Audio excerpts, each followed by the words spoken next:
All right, I'd like to call our meeting to order. If we could stand and Commissioner Van Essen, would you lead us in the flag salute, please? Thank you. I pledge allegiance to the flag of the United States of America and to the republic for which it stands, one nation, under God, indivisible, with liberty and justice for all. Thank you. Roll call, please. Commissioners George Salgin, Here. Deborah Van Essen, David Collins, Steve Stevenson, Jeff Fayou, Here. Stephen Barber. Great to have a full house today. This is good. Very good. Well, this is a part of our meeting where we give the opportunity for public comment on an item that is not on our agenda for this evening. Is there anyone that would like to take the podium and give us a comment on something not on the agenda? Okay, seeing none, we will move on. Let's take a look at our minutes from the previous meeting. Do we have comments, a motion? I'll move to approve.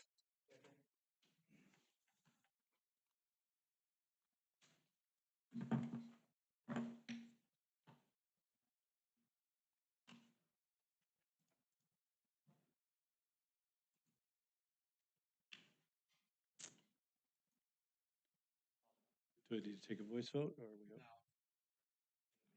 Okay.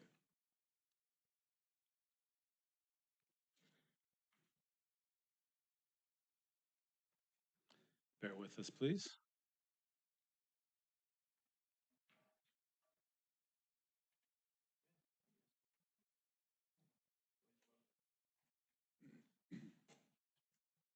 Not going to work? Okay. All in favor?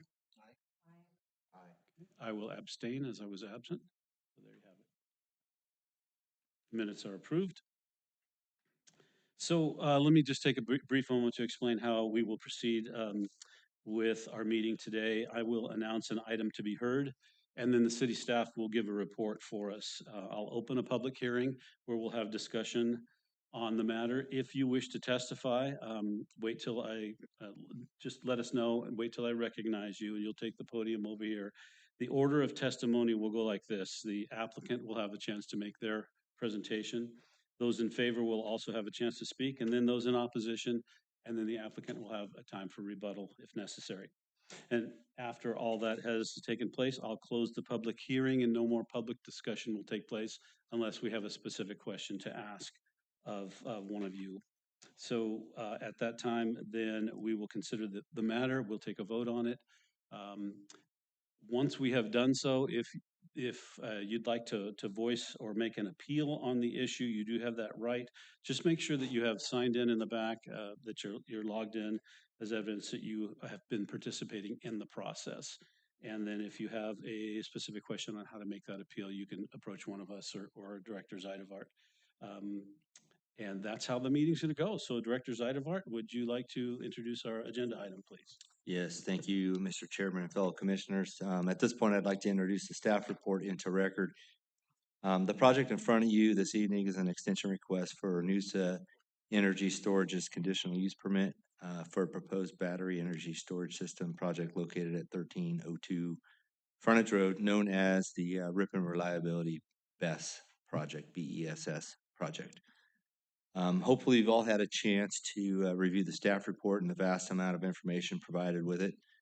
In preparation for this meeting, staff worked closely with the Ripon Consolidated Fire District staff, along with ENGIE, the applicant, and third-party fire engineering experts to gain a better understanding of the potential safety risks associated with the Ripon Reliability BESS project. All the steps taken in preparation for this extension request have been outlined in the staff report for you. Including additional conditions of approval should the commission vote in favor of the extension. I will not go through the staff report line by line. I hope you had a chance to read through that along with all the attachments that I sent out. So at this point, I will turn the matter back over to you, Mr. Chairman, and would be happy to answer any questions of the commission if you have any. I'd like to thank everybody involved. This has been a long process. I know there's been a lot of time, effort, energy, and resources that have gone into it. And so we thank you for getting us the best information available out there. So we're grateful for that. I will open it up to questions of the commission for Director Zeiderbark. One quick question. Can the adjacent hotel that was approved about a year and a half ago, is that a two-story or a three-story? 4-story. Four-story, thank you. I have a question about the city or the street improvements. So on Santos, I'm assuming that there will be the street improvements for the curb and gutter. Will it only be on the side of their property or will it be the whole street?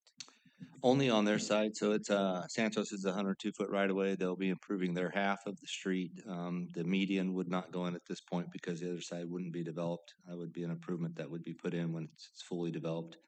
And then the frontage road would also be improved with the curb gutter and sidewalk down that side as well, so.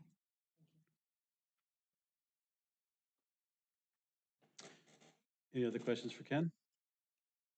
Okay, seeing none, we will advance on, open up the public portion of our meeting. And if the applicant would like to take the podium and give testimony, I understand there's a presentation.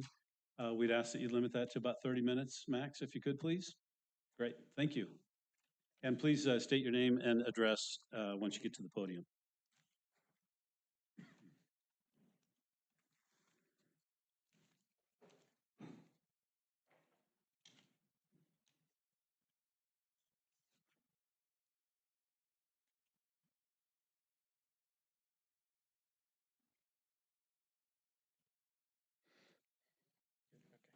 Thanks. Hi. Good evening, Mr. Chair and members of the Planning Commission. My name is Justin Amaralt. I'm the Chief Development Officer for ENGIE North America, parent company to the applicant Noosa Energy Storage LLC. My address is 500 12th Street, Suite 300, Oakland, California. As you know, this is a project that has been in the works for a long time and was approved by the Commission in 2021. We're excited to be here. We're excited to share where we are with the project, the significant work we've put in with city staff and the fire district, and put you in the best position to be able to approve our time extension request. I'd like to start as you did by thanking city staff and the Ripon Consolidated Fire District.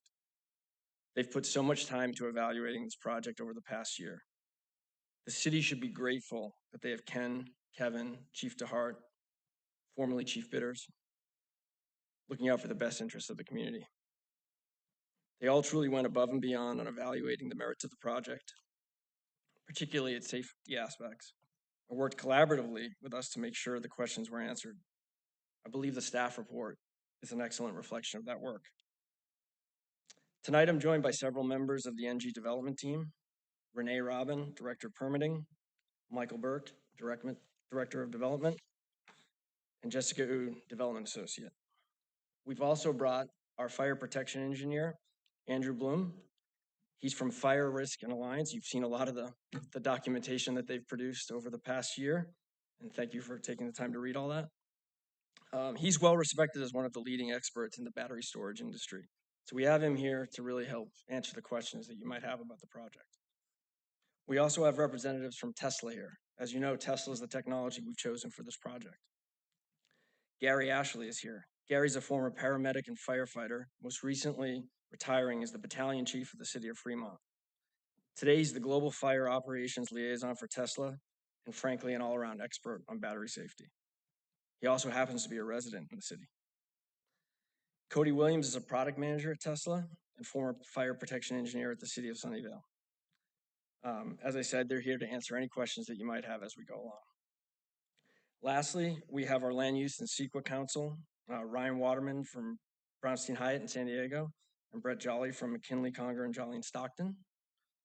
They're here to address any questions that might come up about the procedures we're going through tonight. With the chair's permission, I would like to proceed with our presentation of the project as follows. Please. I'd like to introduce ENGIE. I'd like to review sort of what's happened in the BESS industry since we were last here in 2021. I think that provides an interesting context for you all. I want to give you an overview and a status update on the project, and then highlight the benefits and the safety aspects that we all went through as a team this past year. I'll then quickly turn it over to Andy and the Tesla team to go through some of the specifics of the safety stuff, because I know that you all have interest in that.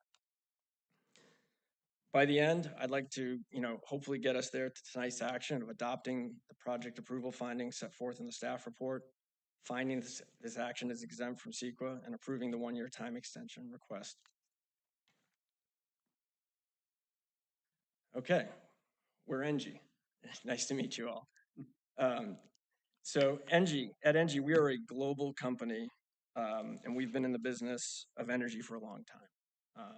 Our company is about 107 years old, and we've been at it in the US for over 45 years. We're a global energy company involved in energy projects, big and small. The US is our most active market, and our goal is to help with the energy transition through a clear strategy to help decarbonize the grid. We know how to build and operate projects safely and are one of the best capitalized companies in the industry. This is a snapshot of what we're doing in America. We participate in every aspect of the energy value chain, from small behind-the-meter projects to large utility-scale projects, like this project that we're talking about tonight. We have experts in construction, operations, energy markets. They're all the hallmark of our company. Safety is our #1 goal in everything we do. This is a quick flyover of the projects that we're working on in the US today, and this is a flyover of the operational projects that we have. As you can see, California and Texas are our largest presence for utility-scale energy storage. We're one of the largest owner-operators in Texas, and we have one of the largest pipelines in California with 2 operating projects today. We have a massive development pipeline in other markets that aren't on the screen here, but needless to say, we are committed to the battery storage space and view it as vital to our energy transition. So because a picture's worth 1,000 words here, these are a snapshot of some of our projects. The upper left project is actually a project just down the road in Stockton. That's called our Cascade project. We have another project nearby in Jamestown. That's the second to the left. And then you can see a smattering of various projects we have in operation and construction, both in Texas and California. Okay, so where were we in 2021 versus where we are today? So I thought this would provide some context for you all. So in 2020, energy storage was really just starting to take off. And so when you approved this project in 2020, the upper left map here kind of shows you where these energy storage projects existed in California. The orange dots are behind-the-meter industrial sites, and the green dots are utility-scale front-of-the-meter projects. So in 2020, there were just a few, right? LA Basin was really where these things were being built. They were being built close to load. Fast forward to today, in 2024, you can see that these projects have proliferated in California, generally being built close to load, like our project here. So that snapshot on the right is of all the projects that are currently operating today. This is a database maintained by the CEC and is constantly updated. What's not on this map is the residential installations that have occurred to date. And as of today, there's about 150,000 residential battery projects installed.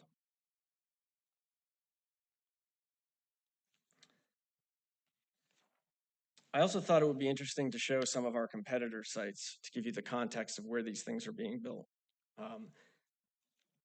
These projects are located next to major infrastructure. For example, the Goleta project here is next to the 101, adjacent to an apartment complex and a brewery/beer garden. Chief DeHart, I believe, spoke with Santa Barbara County Fire about this project as well. The Grand Terrace project, also a Tesla project, that's located adjacent to a high school. They actually do some engineering work for the high school kids at that project as well. The Pittsburgh project, this is a project called Diablo. That's located on a major thoroughfare and also next to residential housing. I'm also showing Moss Landing here because you can see the Moss Landing project that you've been reading about in the staff report materials provided is the upper left project shown there. They've continued to build out that facility, and so there's 3 or 4 other projects that have been built since that incident. So you can see the spattering of those projects that are starting to be built up in that area. I think this is a testament to the safety of these systems that they're being put into places like this. And I wanted to show this just because I did think it provided some context of our location and the relative safety features that we found during our fact-finding mission over the last year.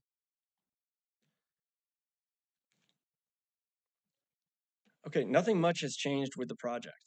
It's still a 99 megawatt project. It's on 4.9 acres of land. I believe you all know where it is.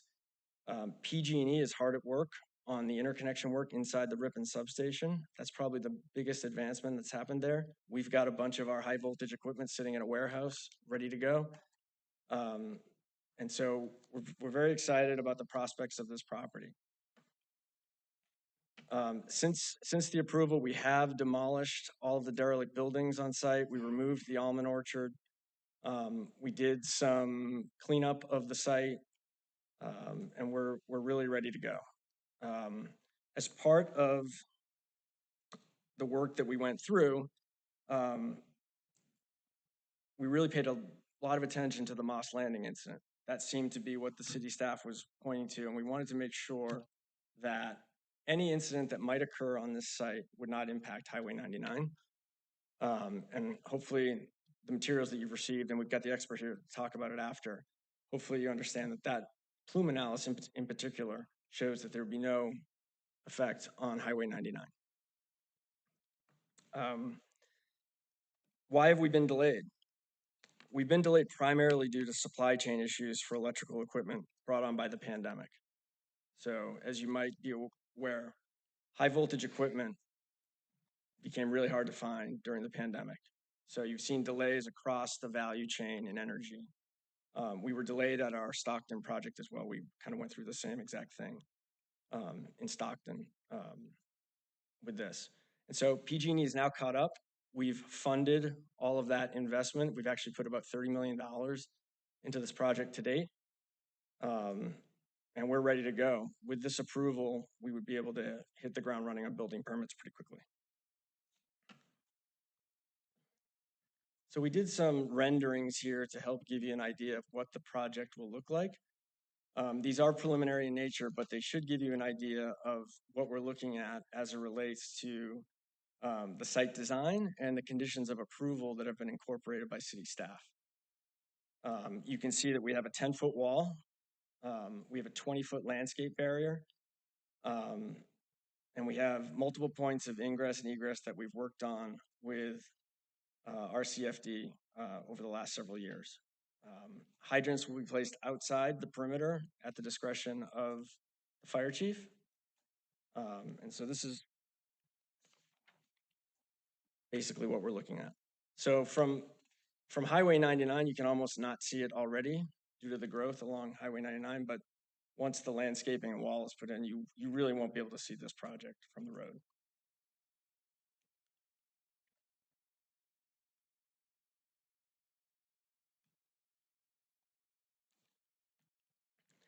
This is a brief overview of the technology we've chosen. So this is the Tesla Megapack 2XL. It's a fully integrated system of batteries and inverters that are manufactured just up the road in Lathrop. They're the perfect batteries for California applications, and ENGIE has gone through a robust safety review of their technology in our selection of them. It's truly best-in-class technology, and we have the Tesla team here to talk about the ins and outs and how this works.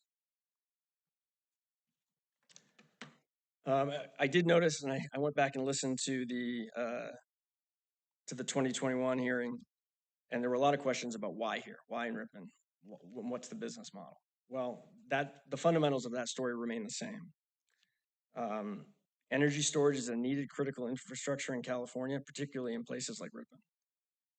We have significant need for energy and capacity on the system to ensure that we not only have a safe and reliable system, but competitive prices. Projects like this one bring capacity to where it's needed in times of grid stress. This is why these projects are being built close to where the demand is. The alternative is more transmission lines to where the demand is, or to build gas plants where the demand is. It's almost that simple. And energy storage really is the Swiss Army knife of infrastructure to keep the grid safe and reliable. Beyond simply charging and discharging, we can respond almost instantaneously to increases or decreases in supply and demand and keep the grid frequency in check. Ultimately, we are displacing more expensive forms of energy and the build out of costly transmission lines, all of which ends up hitting the ratepayer. This is all done with very limited impact on the community, and we will quietly operate with minimal burden on city services with no contribution to traffic, congestion, etc. You've all received a report from our third-party economic and planning systems consultant about the economic benefits to the city and region with this project. I'll just quickly highlight that as part of the property tax anticipation, there'll be 3.2 million flowing to the city of Ripon over the useful life of the project, and 1.2 million in sales tax from the construction of this project. I'd also note that Ripon Consolidated Fire will receive 1.3 million over the life of the asset from property tax, and Ripon Unified will receive 10.6 million. There were also some questions that came up at the last meeting about how we go about our business every day. And I decided to throw this in at the last minute. This was a few days ago, kind of showing what batteries are doing on the grid. And what you can see is that bottom line on the chart is actually the battery storage fleet on the grid. And so what you can see, and the x-axis is starting at midnight and going through the day, you can see that that green line is a bunch of solar happening, kicks in when the sun comes up, and the batteries start charging. Sun goes down, and I've kind of highlighted in that text box what's happening when that sun goes down. But batteries discharge that very cheap solar energy into the grid at that time. Otherwise, that was done with relatively expensive gas operations. So that's the, we do a lot more than this, but this is sort of the general gist of what we're doing.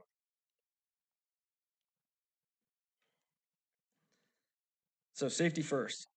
As discussed, the key analysis that has been happening over the past year since we submitted this extension request has been around the safety of the site, the emergency response plans we have in place, and a review of any impacts we may have on that community. As part of this, we have provided detailed third-party review in the form of a hazard mitigation analysis report, an emergency response plan, a decommissioning plan, and a community risk assessment that included plume modeling that is most importantly looked at in worst case, frankly, wildly unfeasible scenarios of combustion of a megapack.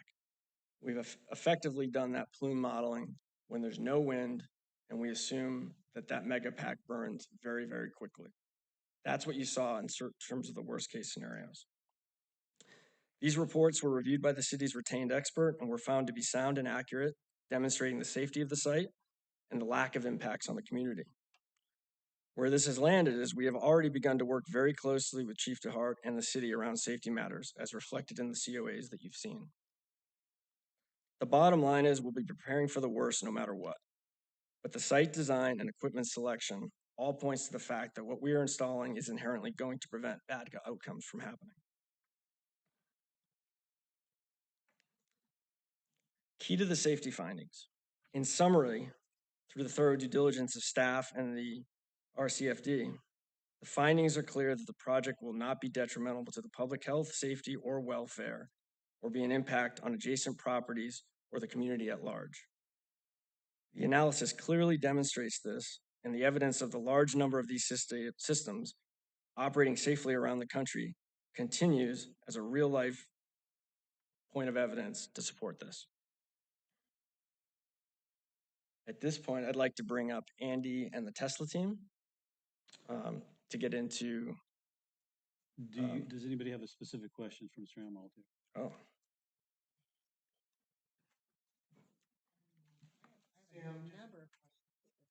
I have one brief question, and it may be related. It says the fire is not fought with water.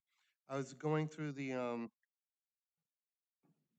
fire and risk assessment, and it mentioned the inevitable will happen. I'm assuming that means it's just designed to burn out. Is that accurate, or? Correct. Okay. But to be clear, and I'll let the Tesla folks, it does not mean if there was a thermal event that the whole pack would burn. That's not the inevitable. But what's inevitable is that water will not put the fire out. It will put itself out. by either consuming itself or consuming that part of the mega pack that burns. Did I say that right? I have some questions about the numbers that you're giving us about how, the financial benefit Yeah. to Ripon, et cetera. You refer to that as the life of the project. What is the life of the project? How long are we talking about? So we're assuming a 35-year useful life here. The practical reality is, we'd like to be members of the community longer than that. And so when we think about when you build an energy project like this, the value is that you've got this place to connect to the grid. And so what I would envision happening after year 35 is we would recycle and do this again. Okay. But that's So a long those, ways so away. those big numbers are over a 35-year period. Correct. Okay. Well, sales tax is up front. Okay. And I don't know if you're the right one to ask about this. So you say you recycle. Mhm. So you're going to throw away all the parts? Where do No, they get go? recycled. I'd like to invite the Tesla team to Okay. talk about Okay, so that you're not the one to ask about that. Okay. I just have a question about the MP2XL newest design. How many of those facilities have been commissioned in California? And how many are expected in the next like 3 to 5 years? Yeah, I'm going to bring the Tesla team up. Go ahead and bring them up. Fair enough. Yeah.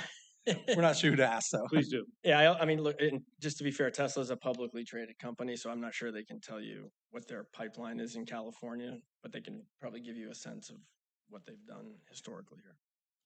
I have one more question for you, Justin, please. When I was looking at the drawings, it looked like some of the boxes were empty. Was that a different part of the project on the plans, or is there future stuff to be added later on? Yeah, so what we do with our battery systems is we augment. So just like your cell phone, as it loses its battery life over time, it's still good, right? And so when we think about we want to be able to inject 99 megawatts into the grid for 4 hours straight. That's the business model in California. So over time, the batteries will degrade, and that will be difficult to do with what's installed, and we augment, right? And so there's augmentation space that we're leaving behind here to do that. Okay, so those empty ones are designed to be added to later on. Correct. And could we assume that the same sales tax revenue stream would happen? Yeah, we actually did not include that in the sales tax revenue stream to be conservative. So you would get more sales tax from that in the future. Excellent. Thank you, Justin. So you have, in one place, you mentioned 129 units that are slated to be installed, but a max capacity of 170, I believe. Is that the augmentation space? Is that what you're referring to there? Yeah, I'd have to ask my team. What's the exact number of megapacks that we have? 100. When we start with 132. Yeah, and that's a little bit of a moving target as we develop these projects, right? Because we figure out exactly based on our use case how much we want to build in order to allow for, not having to augment for a few years, kind of thing. If you'd like to bring up your team, please. Yeah, come on up, guys. Can we hop to?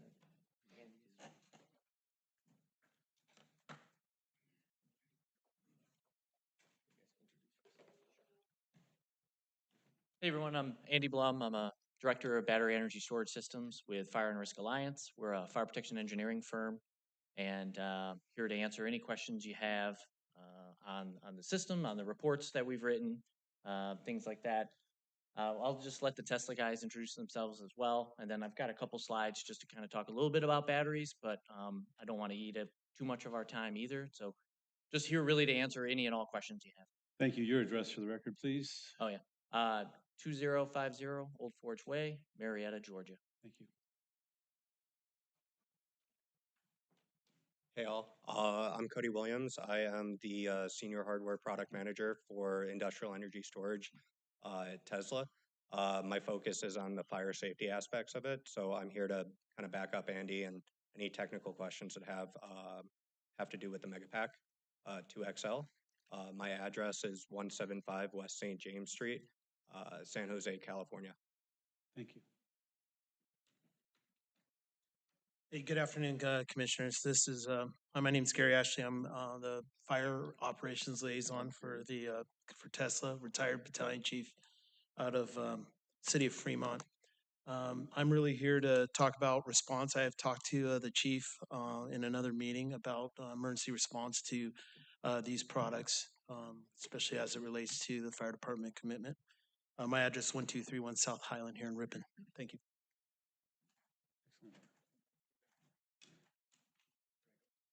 Well, go ahead.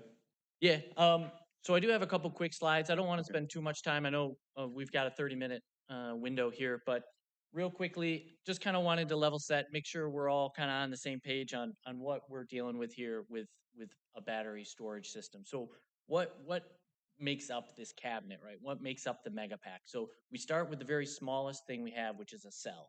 And that's what that blue little rectangle there is on the far left, right? And so we take a number of cells and we integrate them into a module. So we take hundreds of cells, put it into a module, and then from there we add some intelligence to it. So what do I mean by that? We put in a battery management system, and so that tells it when to turn on, when to turn off, when to charge, discharge.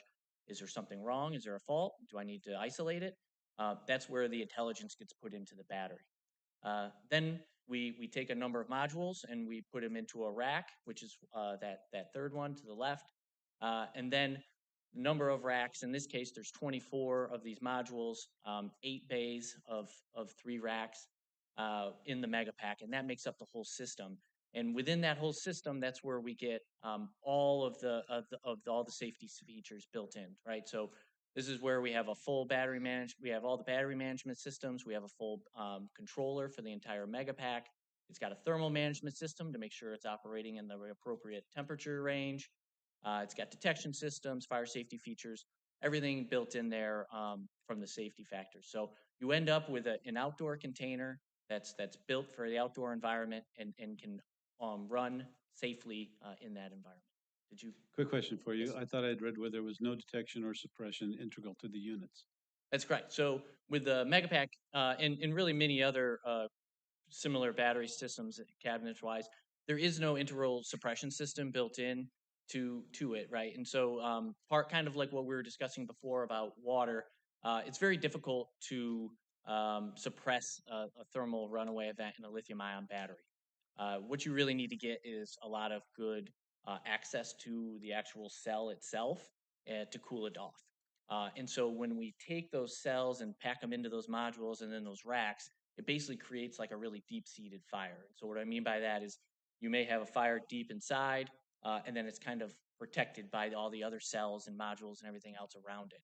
So if we can't get the water to it or another suppression agent, it doesn't particularly become an effective suppression feature, right? So the way that they are designed instead is instead of actively trying to suppress it, we instead put in passive controls to keep the fire controlled. So what do I mean by that? Well, there's thermal insulation built into the cabinet. The cabinets are built and then separated in a certain manner and a certain spacing to ensure that if there is a fire, it doesn't spread throughout the site. So instead of having an active suppression like you would like a sprinkler system in here, we have more passive controls to ensure that the fire stays contained. Thank you. Did you have any more to say before we open up for questions here? Yeah, let's stop there and get into questions. Okay. I'm sure you guys have plenty of good ones. Commissioners, somebody'd like to go first? Well, I'd just like to ask my question again about the difference between the two, the MP2 XL and the regular 2 or the MP2. What's the difference in that? How has that technology been evolved? Is it safer than the original design? And how many, and you can answer it or not, but how many of those are being built across the country? Is it being widely adopted, I guess is my question. Sure. So I'll answer the first one, and then if they've got anything additional on the number of sites, I'll let them kind of chime in. The Megapack 1 was the original product, which I think was what was discussed here originally several years ago. It used lithium-ion batteries, but it actually used a different chemistry of lithium-ion battery that generally most people don't realize that lithium-ion is kind of a family of battery, and then there's many different chemistries within it that you could use.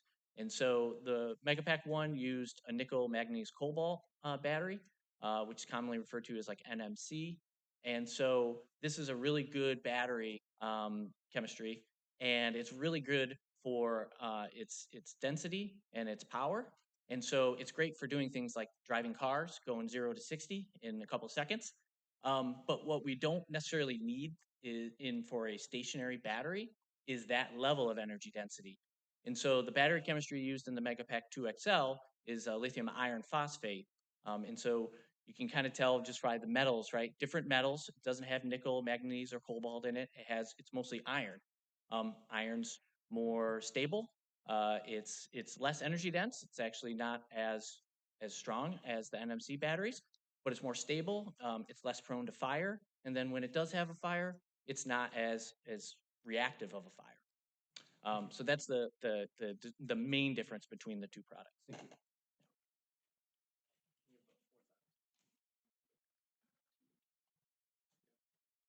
And then I'll let them answer the question. There's about 4,000 Megapack 2 and 2XLs installed.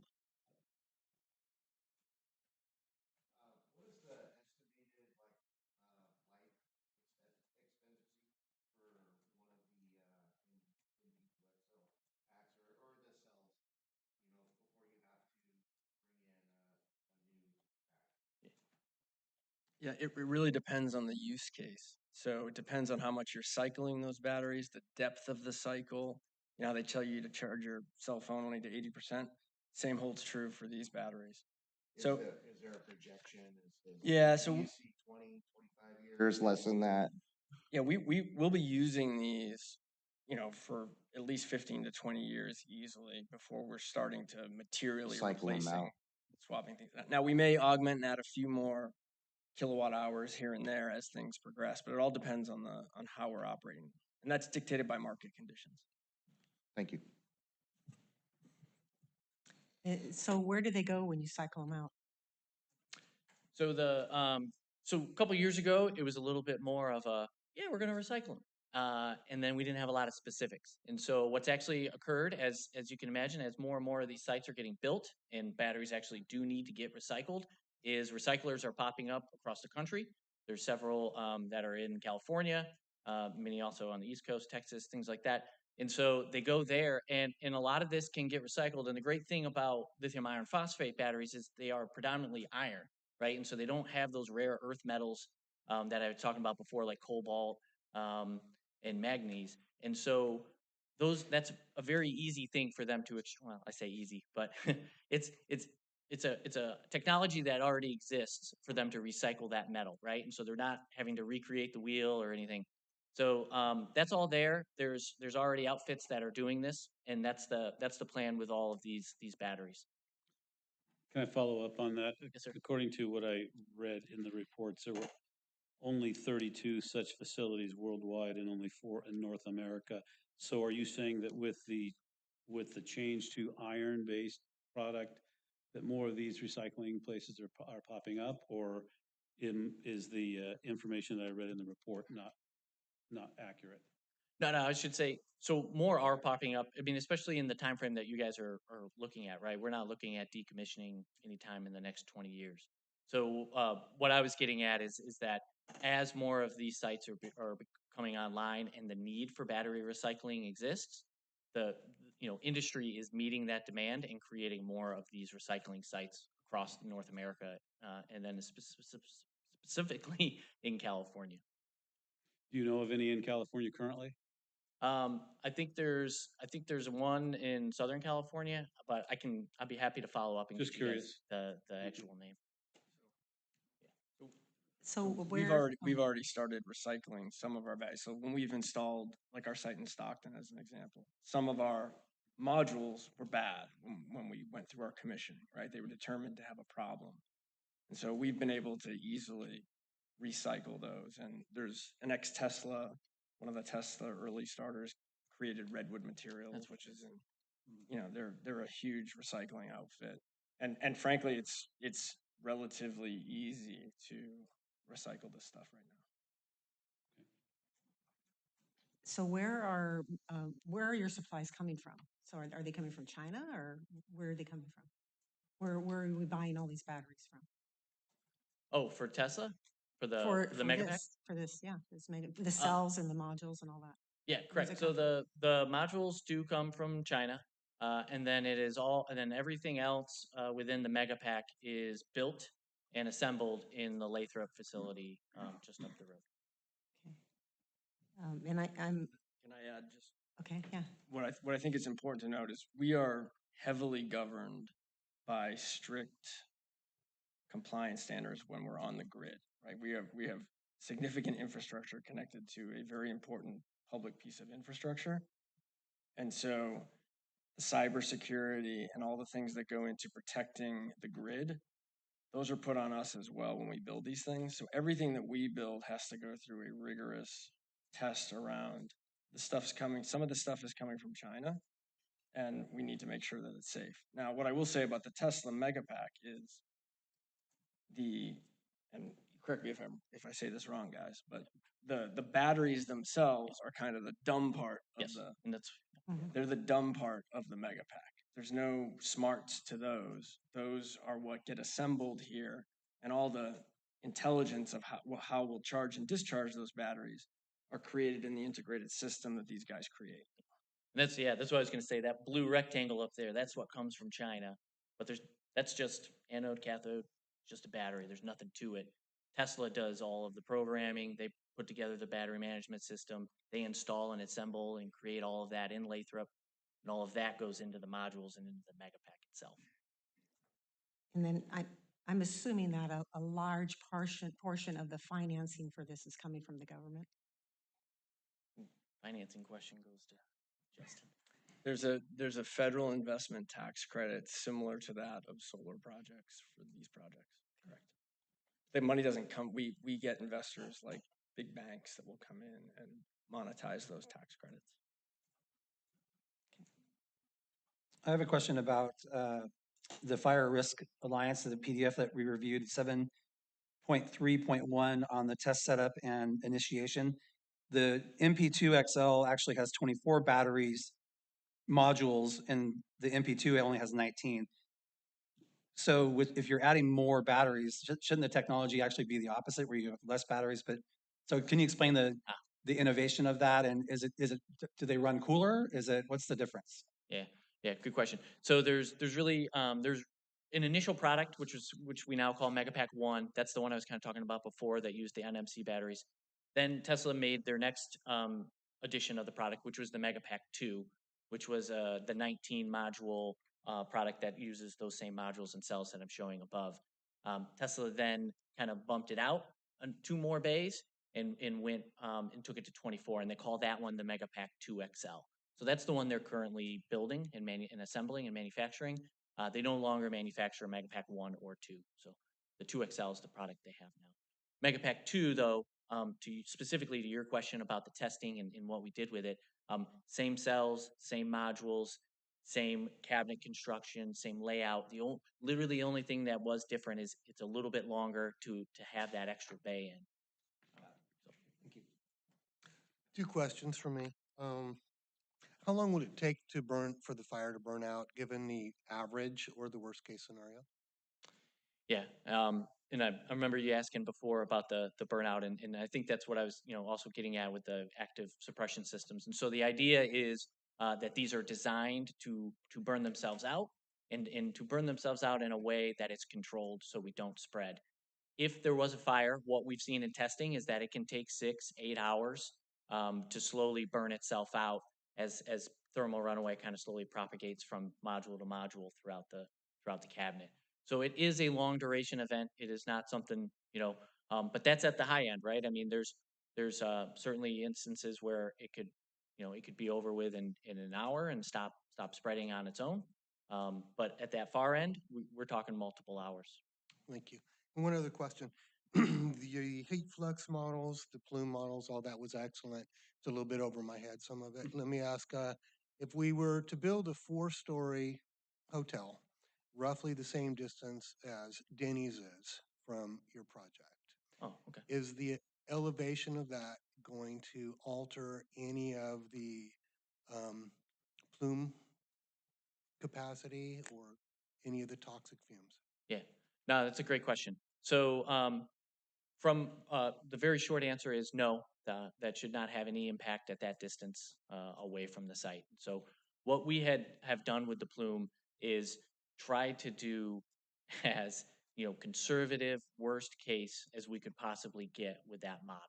And so what we looked at was very stable atmospheric conditions, right? And so that's what some of that stuff in like section 3, I think, is talking about stabilities and things like that. And so the idea is if it's really windy or it's really unstable in the atmosphere, right, air is going to mix up into that plume and then it's actually going to dilute it and it actually makes it safer. If we have a really calm day, then you're going to get a nice concentrated plume and then that could move around.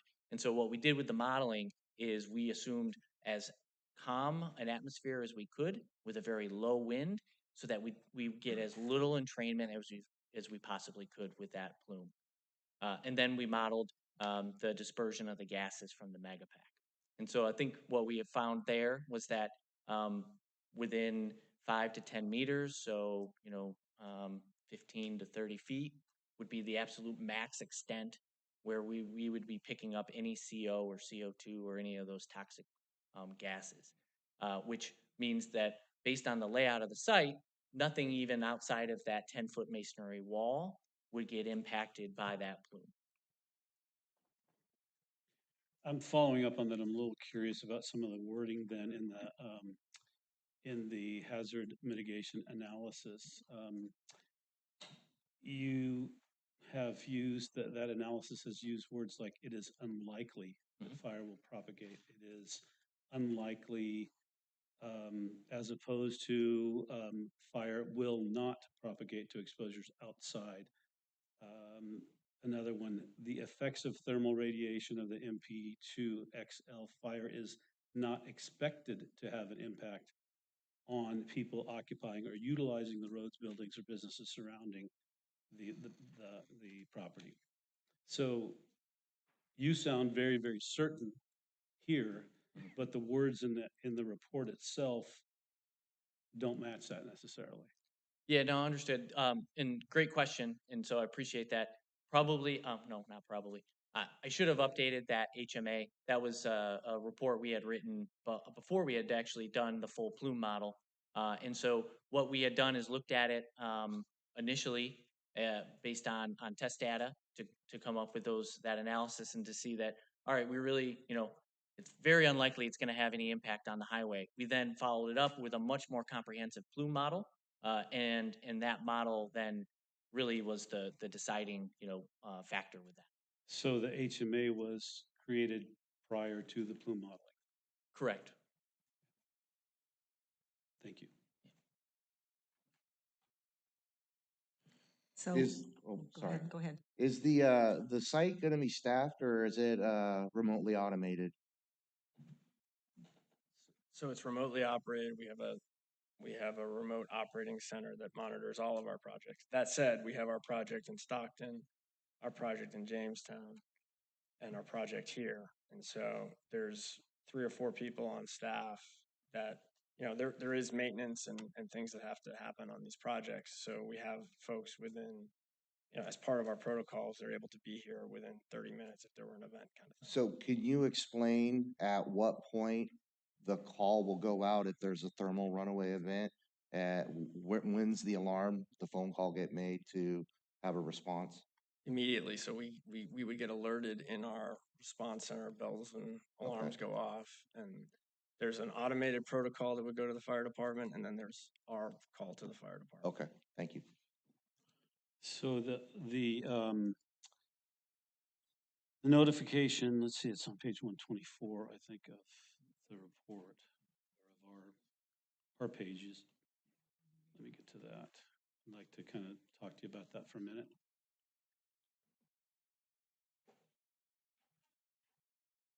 Scrolling.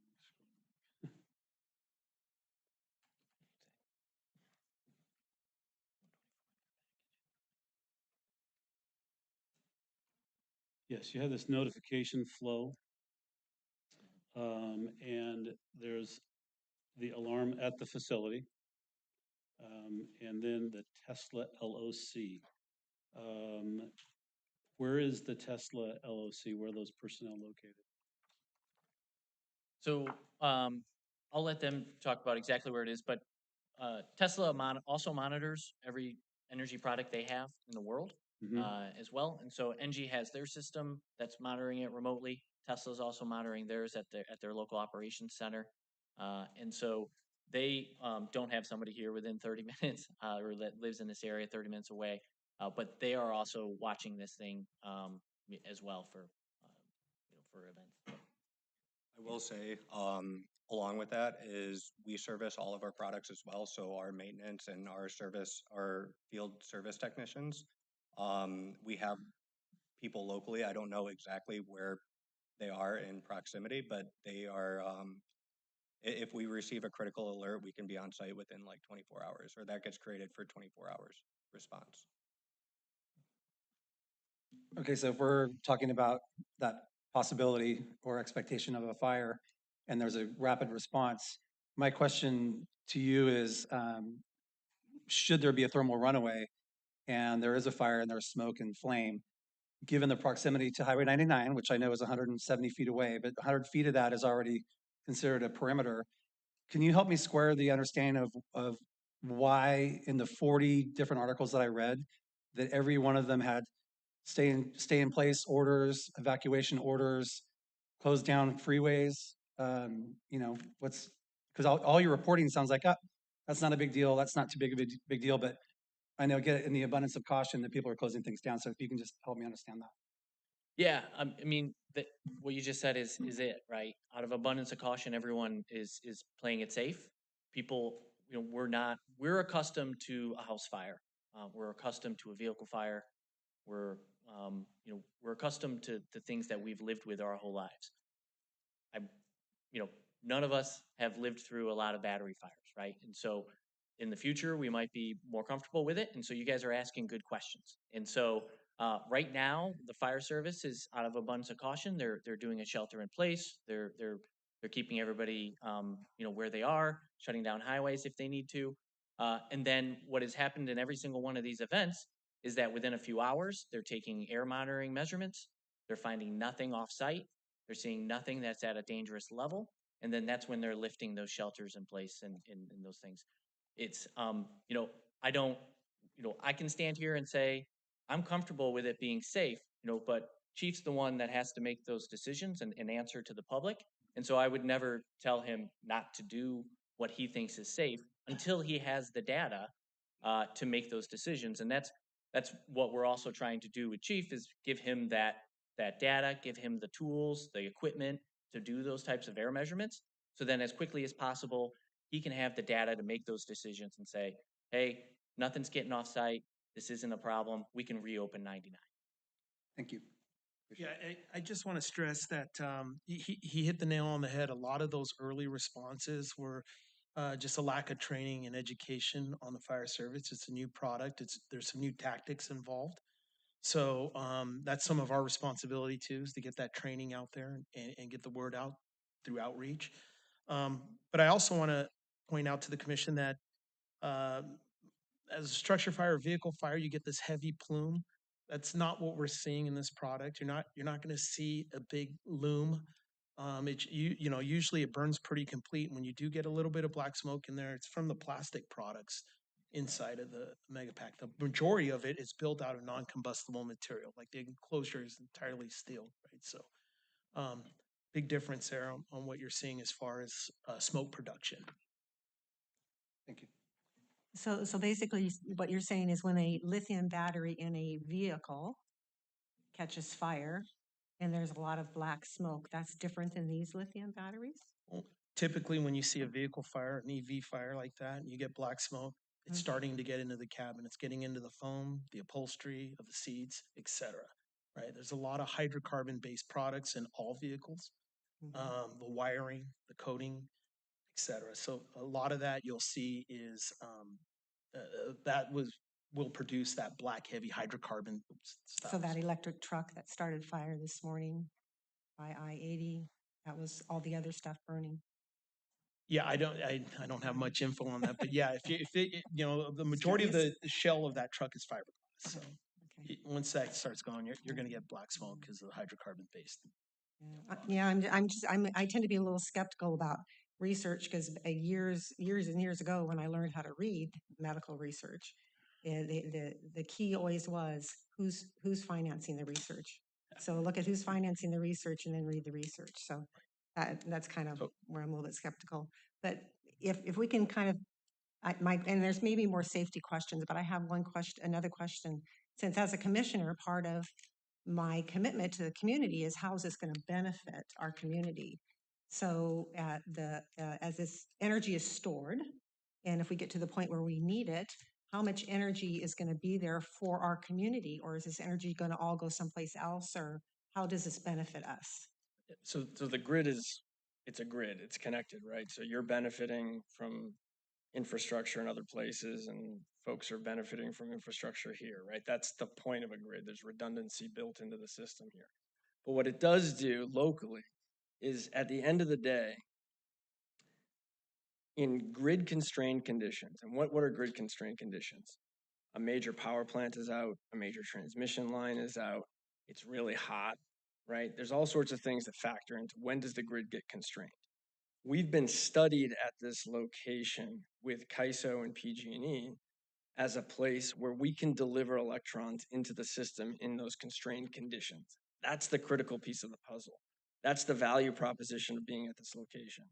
And so what happens is, inevitably, when there's an issue with a transmission line or a major power plant coming offline, ideally, when the grid is constrained, which is, by the way, when you come home from work, when the sun's coming down, so there's less supply and more demand, that power is already there locally and it can be distributed out to the system.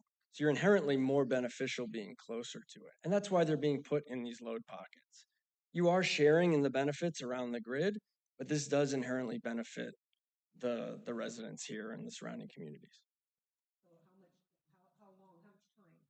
Yeah, so we can do 99 megawatts for 4 hours, right? And so, but we could do 45 megawatts or 48.5 megawatts for 8 hours, right? It all depends on what's happening with the grid at that time.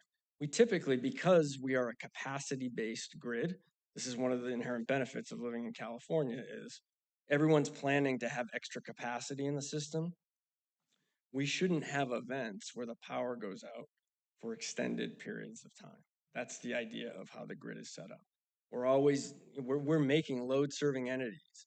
This is the PG&Es of the world, the CCAs of the world. We're making them buy capacity on the system so that they're making sure that we always have enough so that those light switches work when we want them to work. It's different than a place like Texas, where we also operate. Texas is an energy forward market, right? It's just people trading energy all day. It's a little bit more of the wild, wild west. That's the benefit. Okay, thank you. Question following up on that, a good percentage of our town is served by MID. Will those folks benefit from this in any way? MID, I believe, is ultimately CAISO connected too. So they are integrated into the system. So they will inherently, the fact that the battery is here and power could flow through CAISO back into MID they could benefit from it. CAISO, could you define that for me? The California Independent System Operator. It's the regulatory body that governs how the grid works. Thank you. Make sure it's fair and safe. So that benefit can be spread. Okay. Other questions? I would be curious, I referred to the notifications flow. If you could just kind of briefly summarize that for me. And who's the SME and where's the SME located? That SME defined as a subject matter expert. Yeah, I believe you're looking at the emergency response plan and Correct. the command structure and the notification flow. So the battery SME typically is going to be somebody that NG will set up to help them through any type of emergency on the site. And so it'll be somebody knowledgeable in the battery industry who can help them and the fire department kind of go through this event if something were to actually occur here. So if our chief has a question, there's an event. Yes. there's an SME somewhere that he can speak with immediately? And they could be on the ground or they could be on the phone or both, frankly. So we're gonna have, we'll have capabilities on screens, number one, to see what's happening within the system. And Tesla, frankly, too, right? So the Tesla's involved at this point too. So we're able to see exactly, you might show up and you might not be able to see where the fire is, if there is a fire, right? And so this will help identify where that is without having to have a first responder go in and kind of, try to fumble around figuring out what's going on. That's the number one thing I think about when first responders show up. Make sure they understand what the situation is. We pay a lot of attention to that as part of our response planning. So if there's a notification, then what's that flow? What does it look like? At what point would our fire department be involved? Well, So it could depend on a couple things, right? And so they're also going to have a detection system there that's separate from the battery itself, and so that is kind of an independent system. And so if there's a fire, or if there's any flames that are coming from the megapacks, that will go to an independent fire alarm monitoring company. Their sole purpose in life is to sit around and wait for fire alarms to come in. They call the fire department immediately, and that's one way that they could get notified. The second way is what Justin's been talking about, which is there's some type of thermal event occurring within the megapack. NG seeing it, Tesla seeing it. It's escalating at a point where they're like, "Hey, something might be wrong here. We should send somebody out there and investigate." And then at that point, that's when they would contact chief, and then they would also contact the BES SME. Thank you. So a question for you on the thermal runaway. It seems like there's a consensus that you allow it to burn out. In some cases, it's been up to 11 hours of active fire. Highway 99, if there's a car that has a flat tire, there's usually a 5-mile backup. So I can't imagine the visual of a fire in both northbound and southbound direction, which, by the way, it's also very hazardous over crossing, and people don't pay attention. So I'm just wondering about, it talks about there's no real threat to welfare or the safety of the residents or travelers. But my question to you is, have you seen an instance where it hasn't been an impact on a freeway? The question is, have we seen an incident where it hasn't Where been? nothing's been closed down, it's been fine, Oh, back okay. up. So there's only been a few that I can think of that have been very close to a highway like that. Moss Landing is an example, of course, and even the folks at Moss Landing will say, we shut that down, abundance of caution. In hindsight, probably wasn't necessary, but we did it. And then once everything was safe, they opened it back up. So I don't really have an instance where like, hey, we're 150 feet away from a highway, and they didn't shut it down. But most of that is more a product of it not being next to a highway like that. It's not like all these fires are occurring next to highways in battery systems, right? We just haven't had that many of those incidents. I guess my question more is, what's the likelihood of it being shut down and being a major impact on traffic? Oh. Is it a 90% chance that Chief's going to shut it down or CHP is going to shut it down, or do we have nothing to worry about? Two scales. I think we have nothing to worry about. We've done the analysis on that. Again, we're going to leave it to the chief's discretion. If for whatever reason there's a reason to do that, but all of the analysis we've done to date shows that there would not be a dangerous plume showing up on the highway. You would not see any sort of black smoke style plume on the highway. Part of the landscaping and the 10-foot wall is to shut off the visibility of the site. It's important to note that this would be a one-engine response. This is not like send in the cavalry and we've got multiple jurisdictions coming to this event. And so there's not a lot of flashing lights as a result of that. And I think what we didn't really talk about is Tesla did a destructive test of one of their megapacks. The important piece here from my mind when it comes to this topic is this is not a raging inferno 30 feet in the air. This is a very small fire. And it's not, I don't know how you want to describe it. I've heard you describe it in ways, but like, there's just, sorry. sorry, there's just not enough material in there to put up a big plume or a big. Controlled burn, basically. Right, and actually, if you look at that container, it is designed to do that. It's designed to contain it and vent it upwards through, there's deflagration vents on top of the mega pack. And so it's controlled, it's meant to vent upward and not outward to affect adjacent packs. And with that upward, by the time it's out in the atmosphere, it's, you know, I just haven't seen it put up a big plume like a vehicle or a structure. I have fought some lithium fires in my previous life. And, you know, in retrospect, you know, in the beginning, I was guilty too of not knowing the tactics or how to do it, but got educated. The factory was in my first in district. So, you know, now 10, 15 years later, I still keep in contact with some of my old colleagues. It's pretty much status there, right? So I understand the concern, but I just, you know, it would be the chief's call. You know, if there was a big smoke impact to the freeway for visibility, I could see that being an issue. I just, looking at the Megapack 2 contents, there's just not enough material in there to give you that kind of plume. Thank you. You're welcome. So question, as regards to our city, the report that staff has provided for us and the independent review of the data that you guys provided. We have some options in terms of how we can handle this as commissioners. One of them was item 2, that was to approve this extension for 1 year with the following additional conditions. Have you read through each and every one of those conditions, and are you in agreement with them? Yes, in fact, we worked very closely with city staff on those conditions over the past several months. My personal view is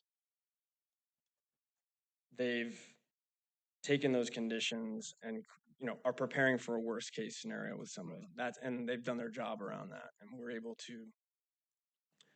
to meet those conditions. And and the design you've seen kind of incorporates some of that, and then the response times and things like that. Everything there is something we can comply with. The design, does it include the water retention area? I mean, you have, what's it say, 27,000 gallons Yes, or something, so that before that would be returned back to our stormwater system, we'd make sure that was all good to go. correct.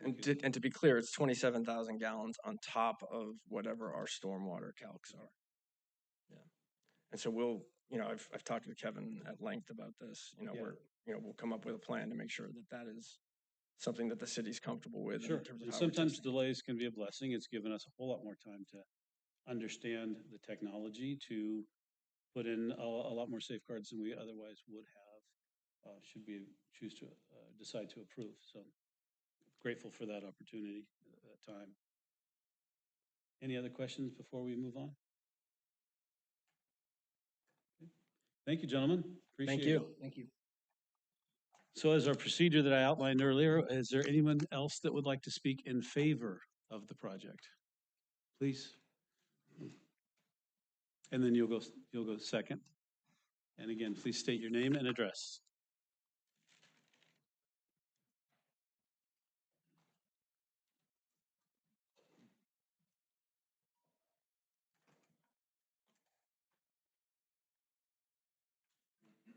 Name?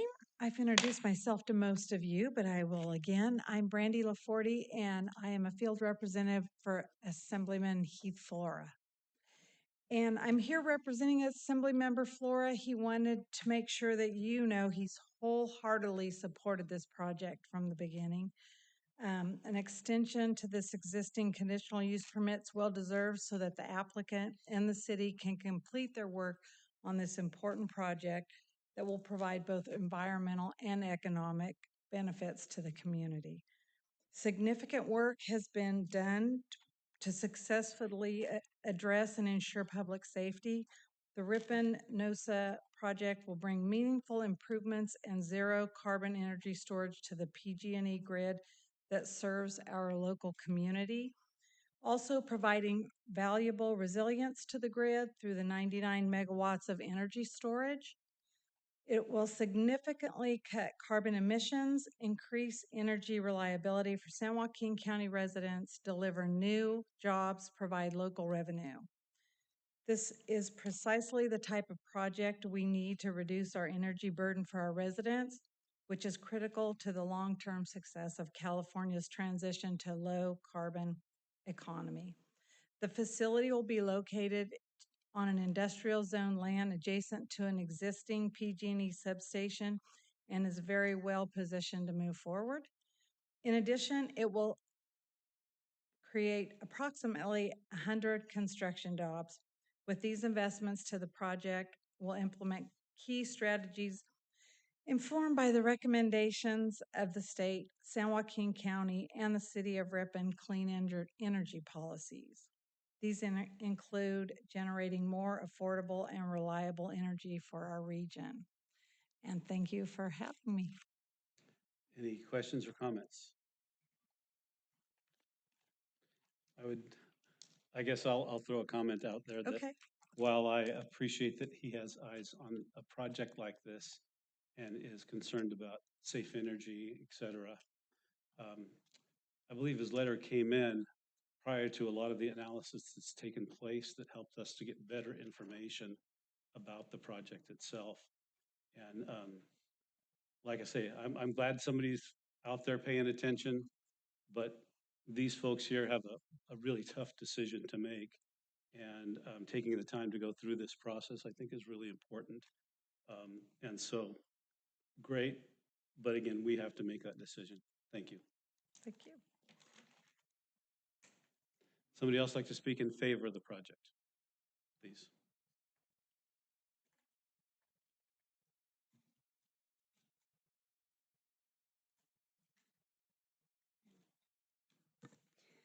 Good evening. My name is Sarah Orgel, 2655 Henley Parkway, Tracy, California. On behalf of the Northern California chapter of National Electrical Contractors Association, I am writing in support that the Ripon Reliability Battery Storage Project move forward. NorCal NECA chapter represents over 100 electrical contractors, including local contractors. NECA contractors are the technical professionals responsible for the most innovative and safest electrical construction in the United States. This project brings strong economic investment to the Ripon community. The Ripon Reliability Project complements NECA members' work on electrical projects that improve the power grid, generating more affordable and reliable energy for our region, creating jobs, dispensing money into our local economy, and reducing emissions. NECA respectfully urges your support so the project can move forward. Thank you for your time. Okay. Any questions or comments? Thank you. Anyone else in favor of the project? Is there someone that might want to speak in opposition to the project? Okay, seeing none, I don't think there's any need for rebuttal at this point, so I will go ahead and close the public comment section, and we can have some discussion, questions back and forth with the chief or with Ken. Anybody have something they'd like to get out there? I'd like to ask the fire chief if he'd like to give any input into this. Hi, thank you. It was roughly April when I first took this position. I had some very loose conversations with Chief Bitters about this project. I didn't really know much about it. He really didn't go into detail, but even at that time, he was mentioning that he didn't see this as being a real significant impact to the fire department. Roughly a month later, in May, I was asked by the city to come in and actually talk about the project. As I was handed all of the material and told about the project, I had some huge reservations just because I had no knowledge really of what it is we were talking about. I went back to my office with this big stack of papers and started YouTubing everything you could possibly find. There really wasn't a lot of information. You know, the fire service just hasn't had a lot of these incidents, unfortunately. So we don't have a lot of data, and that's how we build, obviously, our fire prevention bureaus and make all of our decisions is based off of incidents. And they've been so few and far between that it's kind of hard to really gauge exactly what's going to happen. But I started going through all the documents, and where I really started to learn was when I started reaching out to the fire professionals that have dealt with things like this. So first I reached out to the fire chief in Monterey County. I don't remember exactly what his fire district is called, but they had the Moss Landing incident. Talked with them about kind of how that went. I think that was like one of the first that I've heard of really of California that had something like this. And they talked about shutting down Highway 1, and it was just purely because they didn't really have the information at the time. So again, abundance of caution, that's what we do. When we don't really have the information, we just go into extreme modes to kind of shut everything down. The next agency I reached out to was Santa Barbara County and their fire prevention. As was mentioned earlier, site in Goleta, which is a lot more similar to ours as to what they're putting. So I really got a lot of information from the, I believe he's a captain over there, but he was their chief inspector that worked on this project. A couple of things that you notice if you look at the site is it's literally right in the middle of the heart of the town. 101 is right next to it.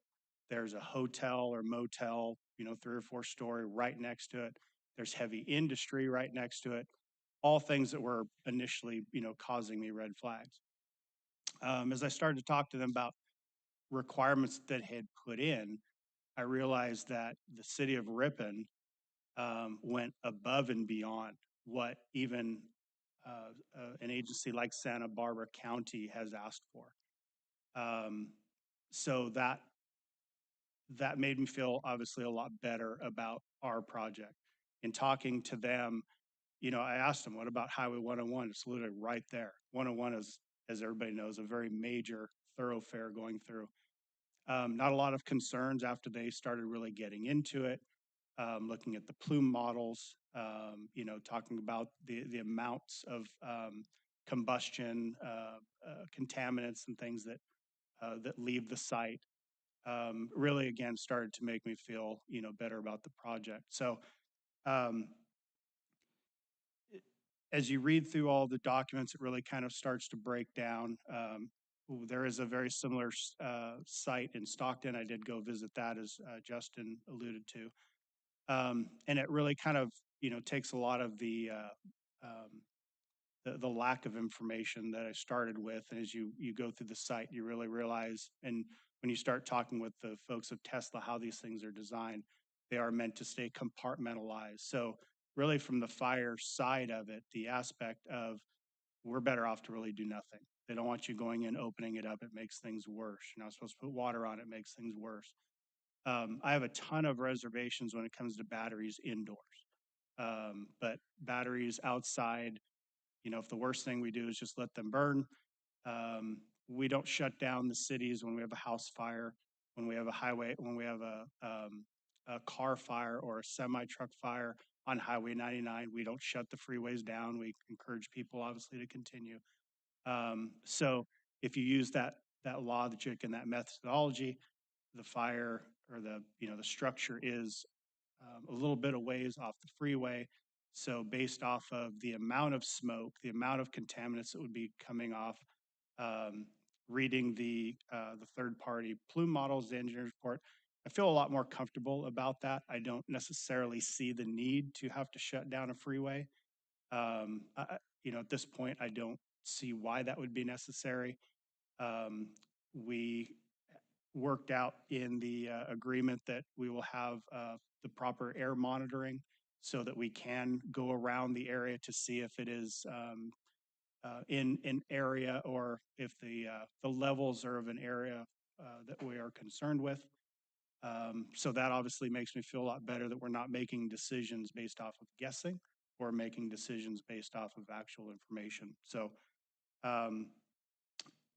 all of that just to say, after I've really looked at this and looked over the data, talked to all the professionals, talked to the folks from Tesla. Gary, he has a a very long history in the fire service with Fremont Fire, history at their actual facility, in discussing all these things. My hesitation or my fear of the project certainly came way down. I would say I don't see a significant issue if it's just a sit and watch it burn type of scenario. Those fires are obviously probably the safest for firefighters, really. We can use any water that's available on the site to make sure that it doesn't, that they're saying in all the models, it's not going to go from one megapack to the other. So I feel good about that. But if that happens to be an issue, we can certainly, put up some water curtain as needed, cool down the areas around. So I don't really see the possibility of it leaving the site or anything like that. So.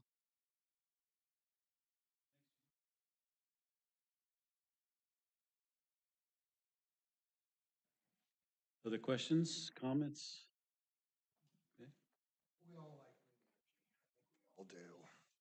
This has been a real grind for you guys, and it's been a lot of homework.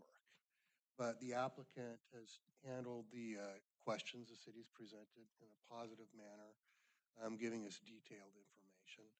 And I think there's a lot to like about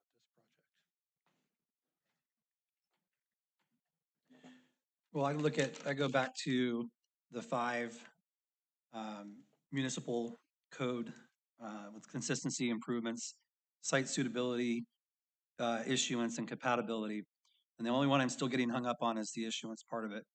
I respect, Chief, your explanation of no need to close down the freeway. And it's not like there's gonna be a fire there. It's not like a fireworks show every year, 4th of July. But if there is one, I just wonder about the concern of the general welfare of commuters going through our town. So I gotta work through that, but I really appreciated your guys' good explanation and your professionalism as a firefighter. So thank you for all your explanations. Anyone else? Is there one of you that would like to make a motion? Yeah, first of all, I want to thank our planning director and all the work that you put into it and getting all these reports for us and really helped me with my sleep so that I could read a lot. It's been very educational, very educational. Yeah, and I had some reservations when I came in. I always say I don't make up my mind till after the public hearing. I think that's important. So I will make a motion that we approve the extension for the 1 year with the following added conditions, and I'm not going to read them all. It's A through O. And that is on our packet pages 15 and 16, correct? Yes. I'll second that motion.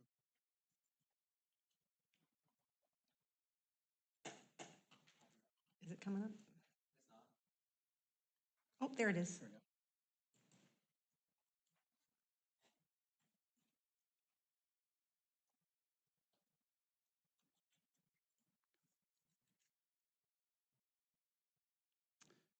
Very good. It is, your extension is granted. We have adopted that at 5 yeses and no one says no.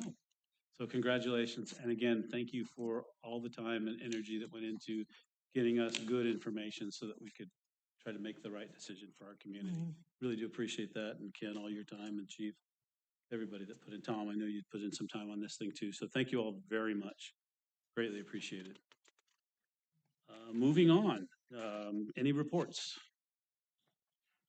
I do not have any reports for you this evening, so. Commissioners' reports? Seeing none? City Attorney report?